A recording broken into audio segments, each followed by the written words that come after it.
মুখ্যমন্ত্ৰী যোগ্য ব্যক্তি আমি অস্বীকাৰ নকৰো কিন্তু বৰ দুখ লাগে এই খবৰ হবৰ মাটিক আজিৰ তাৰিখত 3 কোটি 30 লাখ বা 40 লাখ মানুহ আমি আছো তাৰে প্ৰায় 1 কোটি 30 লাখ আমি মুছলমান মানুহ তেওঁ কোনদিনে আমাক মৰম কৰাৰ এটা ইতিহাস দেখিবলৈ পোৱা নগ'ল এইখন ভাৰতবৰ্ষৰ স্বাধীনতাৰ কাৰণে এইখন অসমৰ স্বাধীনতাৰ কাৰণে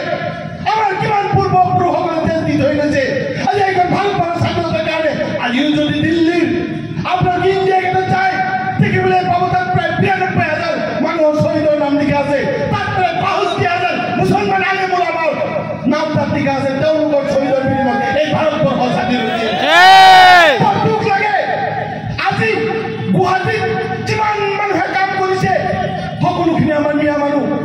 আজি যিমান অসমৰ যিমান অঞ্চলত ৰিক্সা চলাইছে চব্জি বিক্ৰী কৰিছে মিস্ত্ৰী কাম কৰিছে সব আমাৰ সংখ্যালঘু মানুষখিনিয়ে আজি অসমৰ বৰপেটা দৰং যদি চব্জি খেতি হয়েছে ধান খেতি হয়েছে আটাইতকৈ যদি বেশি অসমৰ মাটিত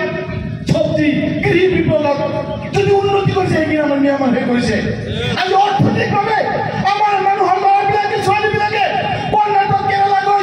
অৰ্থনৈতিকভাৱে সেইবিলাক ৰাজ্যৰ পৰা টকা ইনকাম কৰি আজি অসমৰ জনমূৰি আয় বৃদ্ধি কৰিছে অসমৰ অৰ্থনৈতিক ব্যৱস্থা বৃদ্ধি কৰিছে মাননীয় মুখ্যমন্ত্ৰী সাহেব আপনি এই জাতিটোক আৰু কিমান তাচ্ছিল্য কৰিব আৰু কিমান তুচ্ছ কৰিব একবাৰ হলেও আপুনি এই জাতিটোৰ কাৰণে আপুনি মনত পেলাব লাগিব মই অনুৰোধ কৰিম আপোনাক আমি বিচাৰো যে অসমৰ যিমান জাতি ধৰ্মৰ মানুহ আছে আমি প্ৰত্যেকে একেলগে মিলি থাকিব পাৰিম আপুনি মুখ্যমন্ত্ৰী হিচাপে আপোনাৰ সেই ক্ষমতা সেই কেপাচিটি আছিল কিন্তু আপুনি সদায় মিয়া মুছলমানসকলক আপুনি ভাগ কৰি ৰাজনীতি কৰিব খোজে সদায় হিন্দু মুছলমান আপুনি ভাগ কৰি ৰাজনীতি কৰিব বিচাৰে মাননীয় মুখ্যমন্ত্ৰী সাহেব আপনি একবাৰ আমাৰ যে অবদান সেই অবদানেৰ কথা স্বীকাৰ কৰিব চেষ্টা কৰক সম্মানীয় ৰাইজ আমি মাত্ৰ কথা কব গেলে বহু কথা আপনাৰ আমাৰ মিটিংখনকে শেষ পৰ্যায়ে যে মই দীঘলীয়া কৰিব বিচৰা নাই আজি শিক্ষাৰ ক্ষেত্ৰত আজি মাটিৰ পাত্ৰৰ ক্ষেত্ৰত ৰাস্তা ঘাটৰ ক্ষেত্ৰত আমাৰ মানুহৰ বিভিন্ন সমস্যাৰ ক্ষেত্ৰত আজি যি কষ্ট আমাক দিয়া হৈছে স্বাধীনতাৰ পিছৰ পৰাই আমি কি পাপ কৰিছো আমি মানুহ নহয় নেকি আমি মানুহ হিচাপে জীয়াই থাকিবৰ কাৰণে আমাৰ প্ৰত্যেকজন ব্যক্তিয়ে শিক্ষিত হ'ব লাগিব আমাৰ ল'ৰা ছোৱালীক শিক্ষিত কৰিব লাগিব আমি সদায় বেয়া কামৰ পৰা দূৰত থাকিব লাগিব মদ ভাং জুৱা আমি পৰিত্যাগ কৰিব লাগিব তেতিয়া আমি সদায় আগস্থান পাম আমি ভাল মানুহ হ'ব পাৰিম তাৰ কাৰণে সদায় আমাৰ বিভিন্ন দল সংগঠনে আমাৰ আইবুল উমাসকলে চেষ্টা কৰি আছে আৰু কৰিব লাগিব শ্ৰদ্ধাৰ সদন মই আপোনালোকৰ সদৌ অসম আহলে সুন্নত আমাৰ যি মাদ্ৰাসা শিক্ষা বোৰ্ডৰ যি সাধাৰণ সভা আজি যি বৃহৎ বস্তু লৈ আলোচনা কৰা হৈছে ইয়াত আটাইতকৈ ইছলামৰ একদম সবচেয়ে আমাৰ যিজন একেবাৰে আমাৰ সৰ্বশ্ৰেষ্ঠ আমাৰ নবী হযৰত মুহাম্মদ মুস্তাফা সাল্লাল্লাহু আলাইহি ওয়াসাল্লাম তেখেতৰ সম্পৰ্কত আজি এই কথাটো আমি দেখিবলৈ পাইছো বিভিন্ন সময়ত আজি আমাৰ মুফতি মুকিবুৰ ৰহমান সাহেবেৰ যিমান তেওঁ আৱেগিক হয় যিমান উত্তেজিত হয় তেওঁৰ যিমান বেয়া লাগে আমাৰ এই অসমৰ মাটিত আৰু আমাৰ যথেষ্ট সংগঠন আছে বহুত আন্দোলন আছে তেখেতসকলে যদি একলগে মাত দিলে হয় আজি হয়তো এজাজ হিচাপ কেতিয়াবা এৰেষ্ট হৈ আজি আমাৰ মাজত সদায় ভাগ যি ভাগ ৰাজনীতি ইংৰাজে কৰিছিল